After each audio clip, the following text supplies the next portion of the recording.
kin bopeto wana eza échec total parce que tous les kakala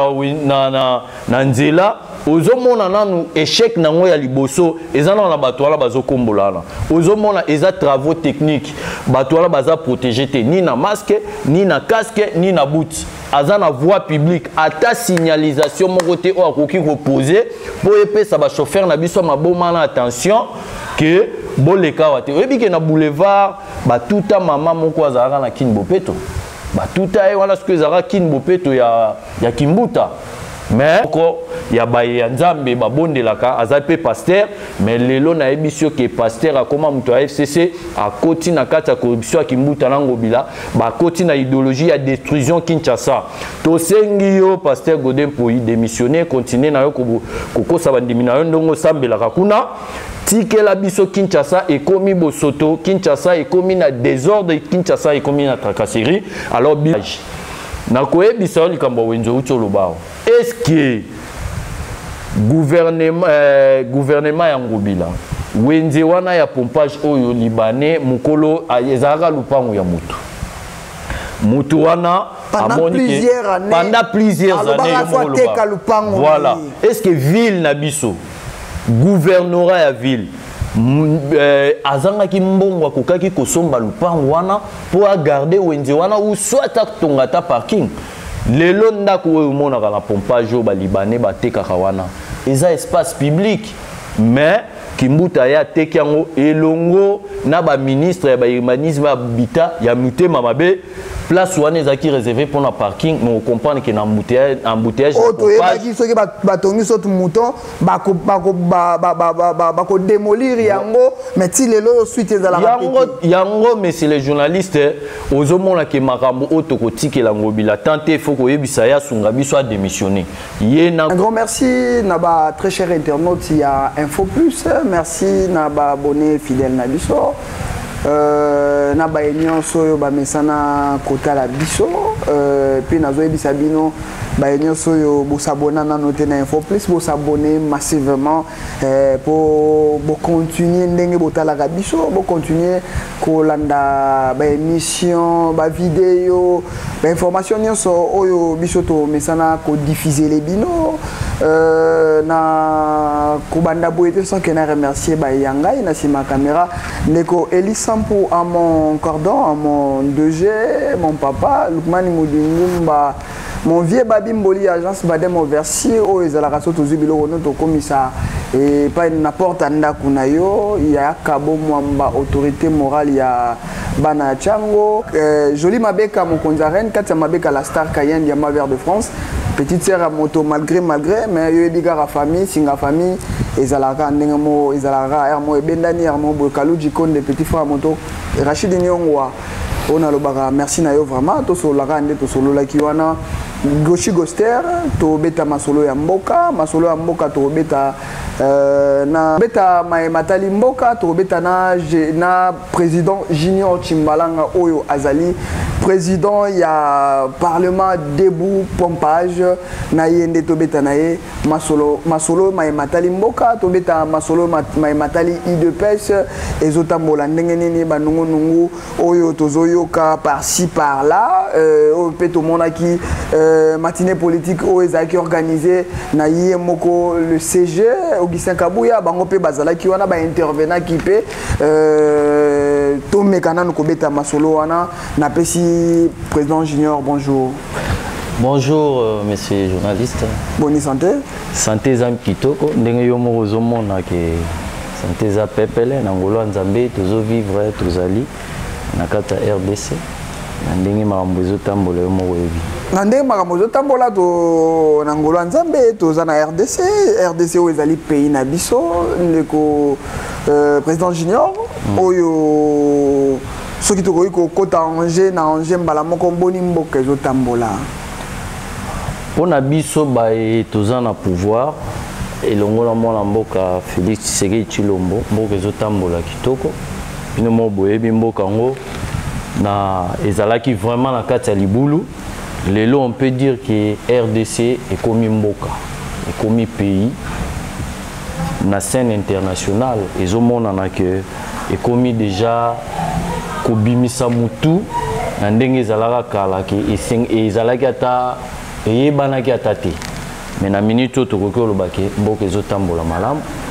nyonso ezokende malamu diplomatie ezokende kitoko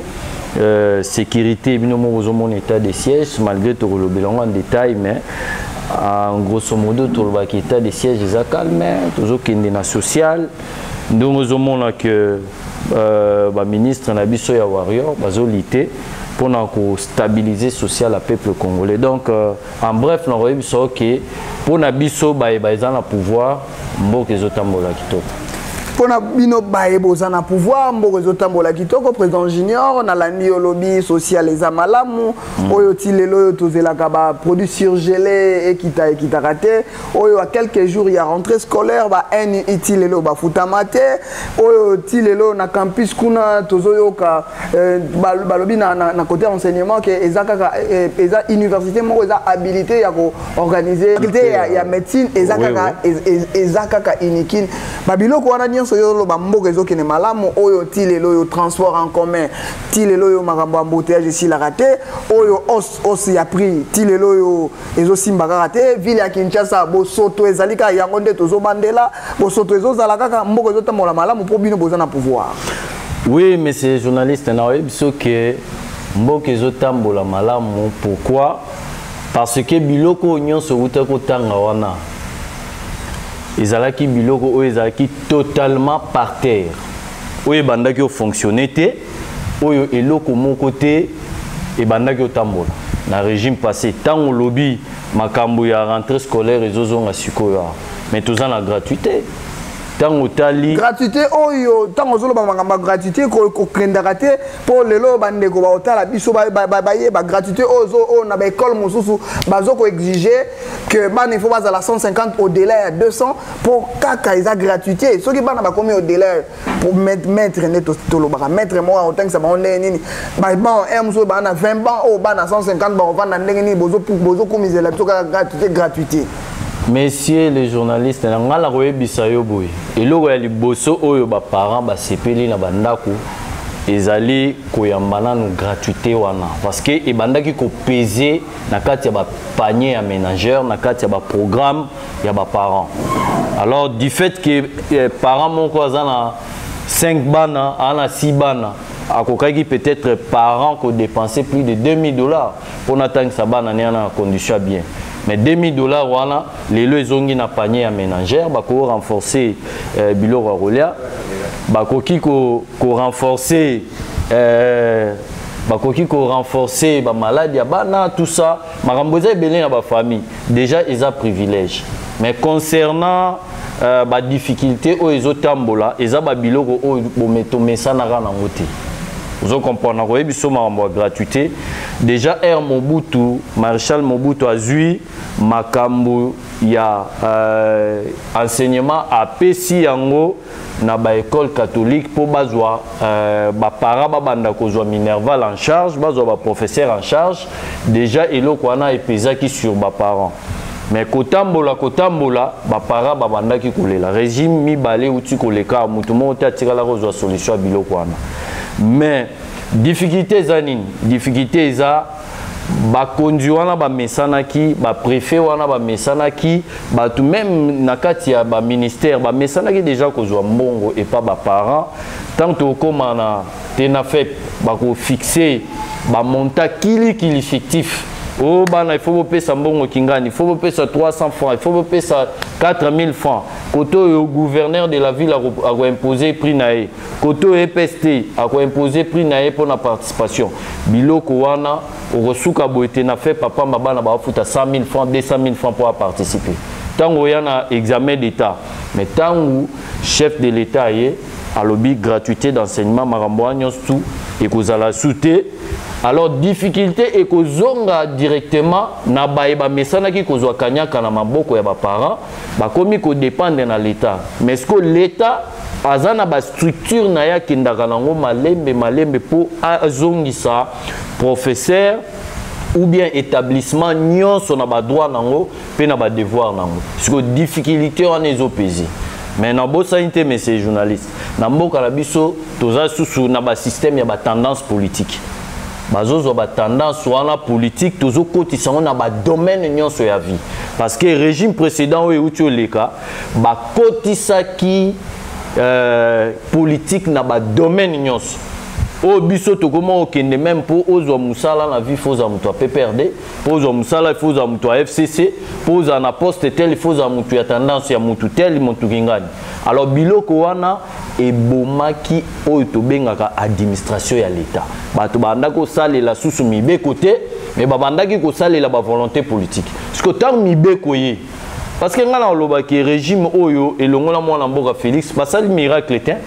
basali miracle monti bazuka ka mibeko e ko mama na mikanda balobit été to chango na musala parce que mboka etambola rande na mibeko des difficultés ezozongela bandeko wana bazoko kobima na ba tendance politique na bango te parce que e message ça bango déjà na moyibi na ba pratique ya mabe o déstabiliser qui ba administration à l'état na niveau enseignement même na niveau ya ba ministère mususu alors lelo na webso ke mboka ezotambola bien parce que batuana bakomi komesa na bango moko chef de l'état lobaki tokokende malembe concernant ba salaire na ba prime tokokende palier par palier soko tali palier na nya liboso o to chaki avant professeur azaki ko dépendre na élève ko senga élève mbongo tutu mais lelo ba pesier salaire à bien na ndenge tozo kende déjà na budget salaire à bien ti lelo ba NI bazo futa maté ozolo baka salaire à bien président junior tolo baka ba vérité concernant ba MI monsieur les journalistes na oyebisa yo boye président junior kozala na pouvoir ezate ke okumisa ka soki mabe ezali ba NI bazo déclarer ti lelo ke baza impayé na informer yo soki oyebite il y a des écoles bazo senga mbongo avant komisa mwana de $100 de $150 yozo komisa gratuité enseignement tolo ba gratuité enseignement ngo za slogan en réalité na se wana suivi exact par rapport ya makambo pour ba parents bazo lela kaka oyo ba moni biso na ba école mususu awa na Kinshasa makambo ya gratuité wana ezate po bazo senga mbongo ba NI bazo déclarer ba ko gréver na debi ba et puis ba infirmier pe ba lobby lisusu ba ko gréver pe lisusu po promesse ba pesa ki bango ezo réaliser te yo zo lobake mboko ezo tambola malamu mais c'est les journalistes mboko ezo ta makambo wana na ebisio ke et commis déjà na suka parce que moi na mboka Tony Mwaba a telemi biso baimboka baike toyebisaki mwana mboka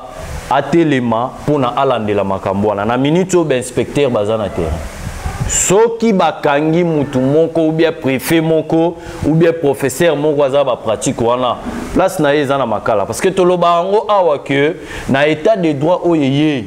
et kozala pasi pona batu ba mesana nango directement parce que zaki na mo mesano te na ebisu awa ke batu ba mesana ki na ba pratique ya moyibi lokola charge ya ba professeur ezalaki na maboko ya ba parents alors tant ba retirant ba zongisson na l'état elingi koloba nini ba droit na bango misusu ya mike illégal bazaki nango ekozala souté alors congolais a mesana ki ne loko wana te mais loko l'état de droit et moi la mboka Tony Mwaba aza déjà na terrain pour kalater akozo kende ko lancer même rentrée scolaire on a niveau ya Kasai okomona lolenge bako travailler pour bako traquer batu wana nyonso mais concernant ba NI na ina ebiso bo monsieur journaliste ba NI ba dépendaka na possibilité ya engagement na kati ya ministère ou bien ya fonction publique. Pourquoi ba NI bazo traîner régime ezana encore simple politique régime précédente balinga ki ba saboter gratuité enseignement oyo mwana mboka Félix a tient en place ba saboter en ndenge nini oko remarquer que l'ancien ministre nyonso ya EPST tango bazo bima bazo engagé batu en cascade mona bakozwa batu na ba fictif na ba famille na bango la ba nini ba pesi bango ba notification ba bimi ba NI ba komi kozela ba kota bango na nini oyo na kati ya fonction publique pour banda kozwa mbongo mais tant état de droit et tolobi non avant to engager ba NI et loko ya liboso il faut to retraiter d'abord parce que il faut espacer dans la kati ya ministère ou bien na kati ya ba établissement pour na ba o ba bengi ba NI ba nouvelle unité bazwa place alors comme ba retraité bazaki na nté siko ba NI tango kokotsa ba po basa na onini so ke na ba établissement lelo okuta seulement 4 professeurs 5 professeurs 2 ya kala 3 ya sika na bazozela nini ba banda kozwa salaire alors moi la mboka toni moi balobi ya liboso esengeli to retraité ba papa la biso akala après to zwa ba jeune to kotsa bango lokola ba NI ba kotsa bango ba aligner bango eza eloko o ezo salama incessamment awa incessamment eza déjà na kata procédure donc avant rentrer awa on peut remarquer que plus de 20 000 NI à travers la République baroza l'engagé baroza matricule na bango et puis baroza ba prime na ba salaire na bango nyonso wana eza nini eza lit oyo moi la mboka Félix azolinga gratuité enseignement ezala effectif donc ba résultat ezala effectif ba résultat ya examen d'état toyebaka ezala ki après 2 semaines le loyo tozoyo kake ekozala publié le mercredi oyo kaka tango bino bozwi pouvoir mboka ezotambola malamu président junior tango bino bozwi pouvoir tokomi sur kolinga kolzonga na époque na biso zaki osali examen d'état lelo tozeli une année après wana tolobaka mboka ezotambola malamu te mais c'est les journalistes place wana obungi mke na koyebisa yo ke soko ofandaka awa na Kinshasa to na République démocratique du Congo o comprendre que biso ba période na biso tozwaki to silisaki to il fallait to sisaki to salaki examen d'état et sengelaki to zela 2 ans to une année na lobiko c'est une année après ba résultat wana za misala ya régime précédent examen d'été où tu koleka en 2020 c'était à 2 semaines après publication Touro ezo umela pona nini Touro yo ezo umela te d'ailleurs na EPSP à travers moi l'amour Tony moi ba utaki déjà ko publier ba liste ya ba lauréat tant ba publier liste ya ba lauréat et lingo loba que examen d'état ils a déjà fin prêt mercredi de la mercredi exact oui nyonso wana ezolandisama il faut kende e umela te kala so tali même na ebité ta yo so za déjà na diplôme na yo oyo école na yo epesa yo tant aussi si examen d'état après 2 semaines aucune école au sengi diplôme ba pesio ils a la raté mais lelo on peut dire que bana nyonso baro ke zo ba diplôme na bango après examen d'état biso tokenda koluka ko sa l'inscription na ba université na auto andako benga journal mais lelo so tali lelo attestation de réussite lelo on comprendre que mambwana ezati c'est que avancé zali makambo ezo évoluer toza suna ba système avec journal te to lingi ete tant bazo bimis examen d'état lobi moi na va kende ko sa l'inscription na une université a okende na école na e a sengi diplôme na e ba pesi ndenge mo na bana te na fait kende na ba province lelo oko comprendre que bana msusu depuis banda a sala te na fait a sali examen d'état a que même jusqu'à l'université à mon diplôme na misouté diplôme à mon athée à cause de relever des cotes à cause de attestation de réussite ou bien à cause de journal ne ezopé sa possibilité à aucun musala atonini na ko biso même na université ba aventure ezebele mais gouvernement oyo elobité il faut tozongisa mboka na rai mibeko ya mboka esala mibeko lobi nini mwana tango asisi esengeli azwa diplôme na ye asimba diplôme na ye amema yango na ba instance o esengeli aluka musala to asala inscription na ye ozomona message journaliste yango wana azoyebisa yo boye nyonso wana ozoyoka bato bazolela eza nango kaka badongolo miso oyo tosengi bango bamesana na état de droit parce que état de droit eza le sel eloko oyo eye mpo ezongisa mboka oyo na kati ya rai parce que mboka ezalaki na libulu mboka ezalaki dirige te mboka babomaki yango epai ya bato oyo tokotanga kombo me yo moko mpo oyebi bango oyo bazali badongolo miso ti lelo tokolobaki tokata bango mitu mais mikila ezoninga kaka baza lokola banyoka bazolinga kokende noki te mais nazo assurer monsieur journaliste que bato wana bakolimwa bakosila na EPSP na EPST makambo ekotambola malamu ebongo mpe na ba ministère mosusu toko détailler wakala te o comprendre que makambo nyonso ezokende bien toko détailler makambo nyonso ezokende bien président junior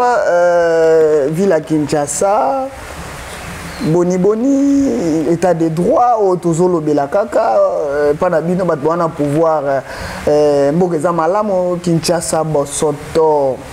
oyo tambola tozwa exemple moko yo za président ya parlement de Boupompage nazo signaler na batu Wenza pompage était kama oyo bourgmestre ya même pas. Wenza pompage était kama ba mama bazoteka libanda wana likamu ya sotu mouton tolobela balobaka tolobaka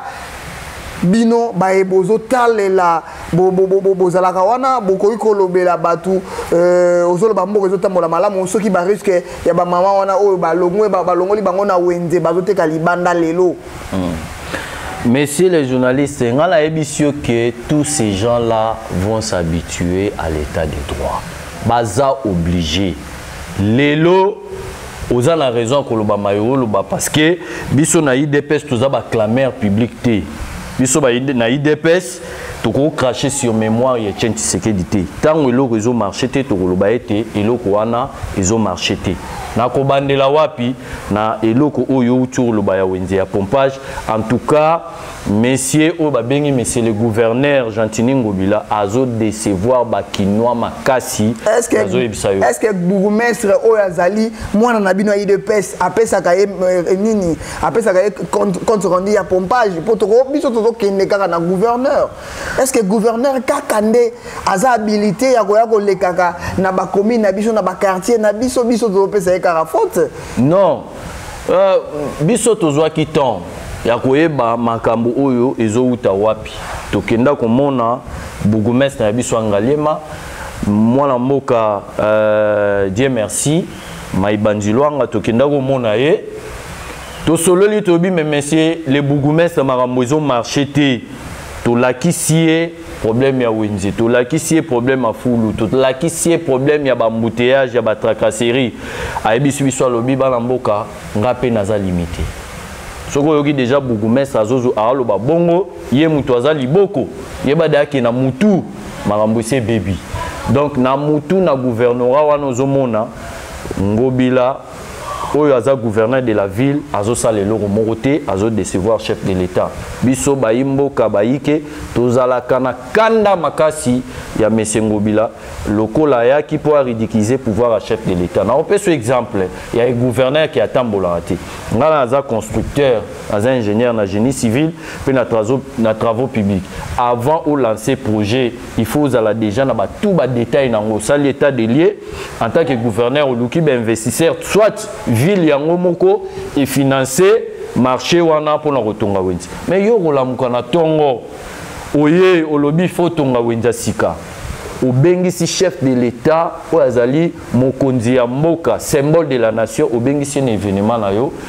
obuki wenze batutu ba moni ochena délai que dans 6 mois bana mboka ba komona changement mais til lelo tozokende déjà une année et demie wenze wana etonga maraté programme ya solo eza raté lelo monsieur Hassan o batela ki mutema ki rotonga wenzi wana monsieur wana zaki moyibi makasi grand corrupteur et puis batu oyo bazo sala ki instabilité sécuritaire eza na mboka lelo mibeko ya mboka tie maboko ebimise libanda elingolo ba ke monsieur Ngobila zaki suna mutu msute oya koya kusunga ye atonga wenzi wana donc elingolo bani tout simplement ils ont saboté quinquennat chef de l'État. Alors biso baïke to côté les melayango to koti kate Ngobila bebi sa pouvoir o biso tozui na makila. Soko tali sous problème oyo ya Kin Bopeto. Ezalaki loko ya liboso oyo chef de l'État qui ndaki ko lancer toujours na invitation à monsieur Ngobila. Le roi a symbole de la nation moya bo ezate to te soutenir mais lelo na koyebisa yo ke Kin Bopeto wana eza échec total parce que tous les kakala na nzela ozomona nanu échec nango ya liboso eza na bato wala bazokombolana ozomona eza travaux techniques bato wala baza protéger te ni na masque ni na casque ni na boot aza na voie publique ata signalisation moko te o akoki reposer pour epesa ba chauffeur na biso maboma na attention que boleka wate oyebi ke na boulevard batuta mama moko azalaka na Kin Bopeto batuta e wana ce ezalaka Kin Bopeto ya Kimbuta mais na biloko oyo barépété même bazotia bato ya nzela ya ba ONG fictif biso na Kinshasa toyebi ke ratel kin ezalaka wana est ce que oyebi ke ezalaka na département moko ratel kin oyo eza chargé ya technique ya hôtel de ville mais département wana ekufa. Oui, pourquoi? Parce que basala ba sous-traitance ya bango moko ba ONG ya lokuta nyonso wana pona ba benda mbongo ya contribuable congolais batia na mabenga na bango. Yango biso tolobaka kimbuta nini ngobila égal kimbuta de. Donc solution ya malonga ezate soki mona mboka ngobila za mutema malamu ya kosunga ba kinwa eza rapidement ko démissionner mais ngobila olongwa parce que oza incompétent ozoko ko sala musala te. Soko tali problème ya bambouteillage ba tracasserie mais ces journalistes awa na pompage na koyebisa likambo wenzo utolobao est-ce que gouvernement ya ngobila wenze wana ya pompage oyo libanais mukolo ezaka lupango ya mutu wana pendant plusieurs années voilà est-ce que ville na biso gouvernorat ya ville azanga ki mbongo kokaki kosomba lupango wana pour garder wenze wana ou soit tongata parking lelo ndako oyo monaka na pompage ba libanais batekaka wana eza espace public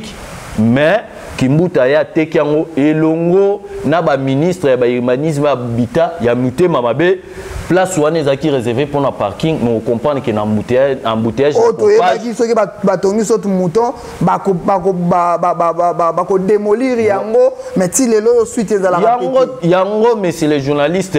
ozomona ke makambo auto kotikela ngobila tante il faut ko yebisa ya sunga biso a démissionner ye na gouvernement provincial na ye na kati ya gouvernement provincial ya motema pasi zaki bandeko na biso ya IDPS so bakenda kuna bakota na kati ya idéologie ngobi oui idéologie ngobi les ani za corruption à chef de l'état asala mbangu le président Mbosso to sengyo sala mbangu bobi misa loi wana bo débattre de loi wana pona ko établir système ya anti-corruption kolandela yango pona batulo ya ndenge wana ko traquer bango parce que gouvernement provincial assemblée provinciale na gouvernorat bakoma mutu moko idéologie moko détruisons Kinshasa ozo comprendre parce que ngobila soka yoki kaka ki député wa linga telema alobela makambo Kinshasa alobela incompétence na ye akoya na basaki ya mbongo akosopa yango na kati ya gouvernement provincial wana na kati ya parlement provincial oyo tochaka motema tobite moike oyo aye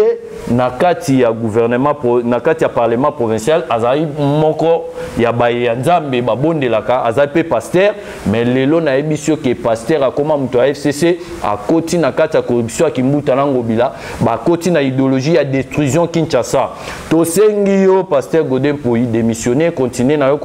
kokosa bandimi na yo ndongo sambelaka kuna tikela biso Kinshasa ekomi bosoto Kinshasa ekomi na désordre Kinshasa ekomi na tracasserie alors biloko wana na kenkena ya chef de l'état biso to kondima yango te biso to ba parlementaire de buto ko tele mabutu moi pona ko tele melabino ko yebisa bino bo démissionner mabulu ezotonda ba rivière eza polluée mais ces journalistes to na saison de pluie zela au monde kaka siko to ti ko swana na mutu ya zobwaka salité na terrasse na pompage mais oui yo moko mona Tomoni par rapport ya ba laisser aller tolobela lisolo tant tozolobela likambo Kinshasa bandeko banda vanda na rai oyo babanda ko futa na Onatra lelo yo gouvernorat ton Kinibopeto gouverneur de la ville na général Kasongo ba ki ko déguerpir batuana ba mama oyo ba futela kabana na bango ba classe ba mama oyo ba laisaka ba famille na bango misale zakate na Kinshasa ba bengani bango ba buki bandako ya batu oyo bazaki ba locataire ya Onatra sans suite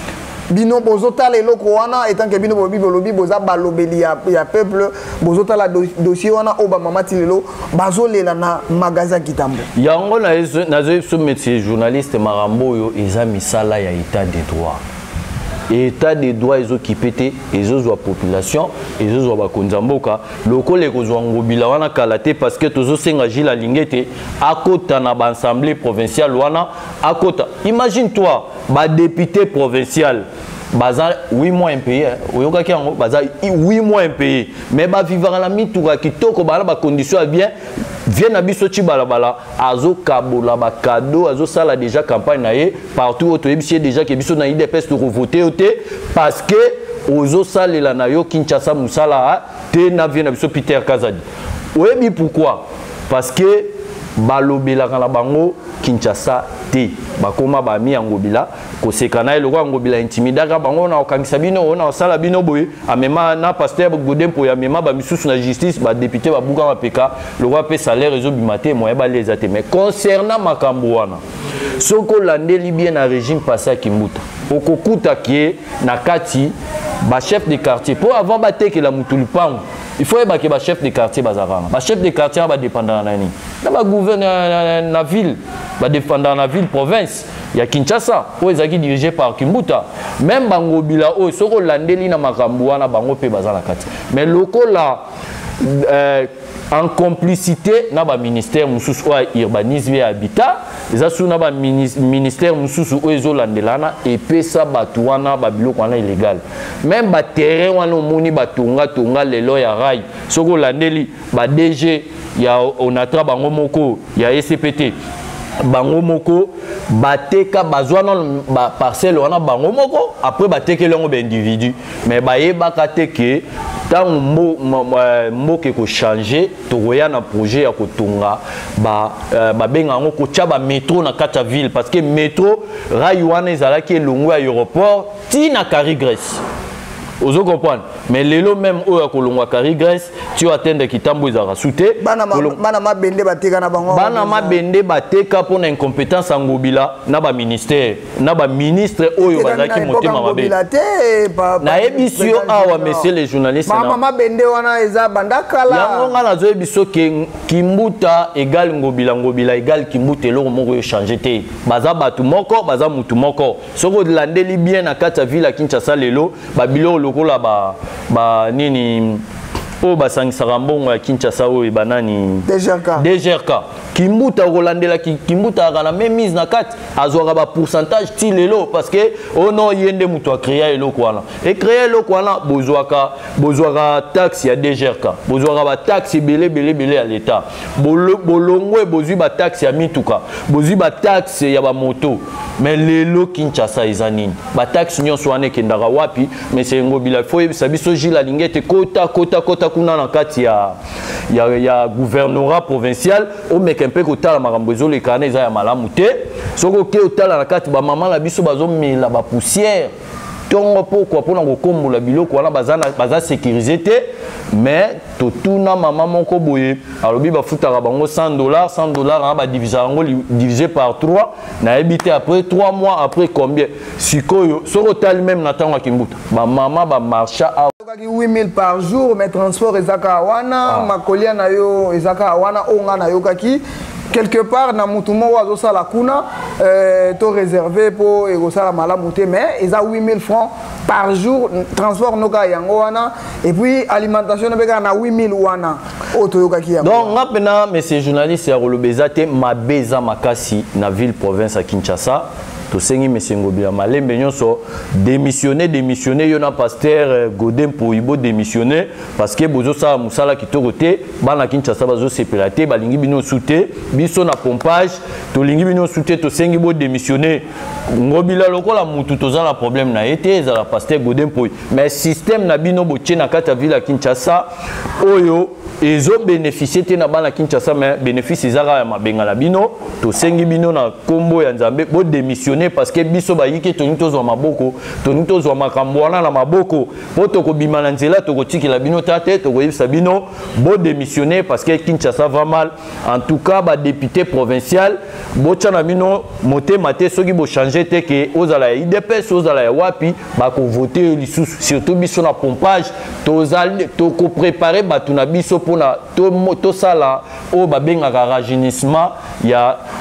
ba système public ya politique na biso to lingi lisusu batu wana te baza batu mabe ba kotisa na ba général Kasongo na kati ya babiloko wana pona tracasserie salama na ndenge ya désordre lelo omonaki mwana mboka Aselio o azali ministre intérieur akendaki kokata makambo oyo Ngobila na Kasongo balukaka pona makambo ba transport e yindaka na kata Kinshasa bala mboka batamboli makolo basali des ordres nde monsieur le ministre alobaki te to stopper makambo wana mais lobi awa tango moratoire ya o balansaki wana esilaki mais kende kotala na nzela po omona ke ba taxe o ngobila zozwa ya 500 francs eza ya ofele et ça la musala mo te zokota na mabenga na bango alors biso mututu o ya kotelemela pouvoir à chef de l'état biso pe to kotelemela nzela na to koyebisa ye biso to bunda 32 za pamba te to bundela ba valeur ozala mutu na biso na yebi ki honorable Peter Kazadi azomona ngazo ayebi ke biso to bundela ba valeur mais tant que bino boke na kata ville wana bo fandi nye bozol belo te bo komo liambonga ngobila un travailleur soit azofuta maté pendant plus de 8 mois il fallait bimalanzela à la marche ou soit à démissionner, à traduire instance soit dans la justice. Mais bien, vous avez 8 mois impayés, vous avez mis tout cas cher, vous avez kitoko, c'est que la corruption, moi, sous Kinshasa, ils atteignent beaucoup de Kataboula Ngobila. Alors, biso bilo kwana, mais ces journalistes, tout ça complexité, de côté les mélanges na souka, et puis aussi là, parce que Gilles Alinguet à la lité, tout tindie déjà, moi, la mboka Gilles Alinguet à kota, même dans l'Assemblée, même dans le gouvernement, à côté, après ça, biso rapport, tu as place na bango déjà, et ça, bon, on a makala, messieurs les journalistes. Bazana discours, mon côté, baropé, ça va imbo. Bandeko, on a place na bango, ils ont makala, c'est l'oyo, tous chité déjà, barossa la bisosine, il y a kolobezé belé, tous sous-temps, désordre na kata IDPS, topé, zagaka, oyo, babundaki na IDPS, bazoli à telelo, bino bateau, na sika boye sima bo komiko s'accaparer na IDPS les anciens ou bien pionniers donc solo wana na matinée politique le pionnier à IDPS bazo réclamer ba droit na bango bino ya lelo bolobi bino nde bozana valeur étant que moko ya IDPS oye kolobanini question na biso mais si les journalistes aux amours la mboka na yebi ça que état des droits occupés état des droits ezokota partout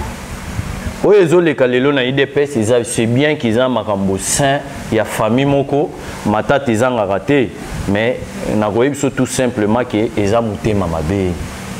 bato oyo bazaki na motema ya lokoso motema ya mbangu ya duku tobenga na lingala bawelisaki kokende pona bakende kolia na bato oyo bazaki benemi ya peuple oyo tobengi bato ya régime passé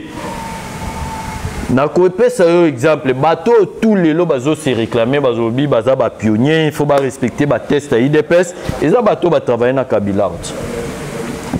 eza ba misusu te baza kaka bato yo ba travailler na Kabila awa moyena tanga ba komona bango eza te mes places baza ba miyebi ba kendaka ko trahir IDPS na régime passé tangu kondo Etienne Tshisekedi wa Mulumba kufaki awa bango bakanisaki IDPS pona bango IDPS ekufi lokola baye FCC bazaka la posa pe ba panza IDPS bayaka ko tenter bato wana lokola nyoka tantaka Eva na kati ya jardin d'Eden baliaki mbuma bakendaki ba misombeli mituka ba misombeli mapangu ba sepeli mais bayebaki te que les biens mal acquis ne profitent à rien bandimaka te qu'un jour pouvoir et kozonga kaka na IDPS parce que zaki pouvoir ya IDPS to bundela pendant 37 ans tozalaki kaka awa après liwa ya Tshisekedi na mwana mboka Jean-Marc Kabunda Kaboun oyo azali président AI à parti et puis vice-président de l'Assemblée nationale que j'ai sali en passant mwana mboka et puis na mwana mboka Augustin Kabouya mwana bute otobengaka AK47 yende bango mibale batikala ki fidèle na IDPS na biso baimboka to supporta ki nzala na biso to supporta malheur na biso to bundaki contre le régime précédent so otali avant to lancer matinée à recadrage to sala ki journée ya ba martyr kende kotala ba photo omona lokola bayike bakufa lokola bayike bazoka ba misusu batikala ba infirme babungisa ba famille na bango biso awa même na pompage na biso RTO sala ba matinée awa ezaki somo so kiti na podium lukanzela tambola tala ba kwenyonso soki te anera obimela wapi soda obimela wapi donc nyonso wana ezalaki balit sikoyo lelo na nzela ya mwana mboka Jean-Marc Kaboun to organiser congrès baimboka wana bazalaki tant que tu désigné moi mboka Félix lokola président il y a IDPS où il a représenté biso na kati ya élection. Vous comprenez que ba imboka na ba sepela ki kakate kolia ba kenda ki kolia na bandoki o bazaki bandoki ya IDPS batonda kite batelemeli Félix tant tu nommé tu désigné candidat na biso mais tant au pouvoir yé c'est alors ba ye ko comprendre bien to salaire ko kende mango za ko koma te. Alors so bazaki bana maele nga basenga bolimbi si baya na ndenge famille ndeto baka les mains sales se lavent en famille mais bango bakomi koluka bakotisa haine pour FCC azaka na sima na bango na webi so ke stratégie wala bazo sala monsieur journaliste FCC azaka na sima na bango politiquement parlant FCC a commis une stratégie ya ko sala coalition na Fayulu alors ça la coalition na Katumbi ça la coalition na ba opposant wana nyonso en perte de vitesse y compris ba pionnier wana yozolo ba wana mission na bango ezani ba fragiliser IDPS pour na 2023 IDPS a gagné l'élection te ndozo mona même sur terrain lelo ba sango contre pouvoir. Et là, liboso to tika la mona 3 fois awa ambongo na batu na ba bimisa ba candidat seni mututé aloba mais lokola kaka confession religieuse mususu bimisi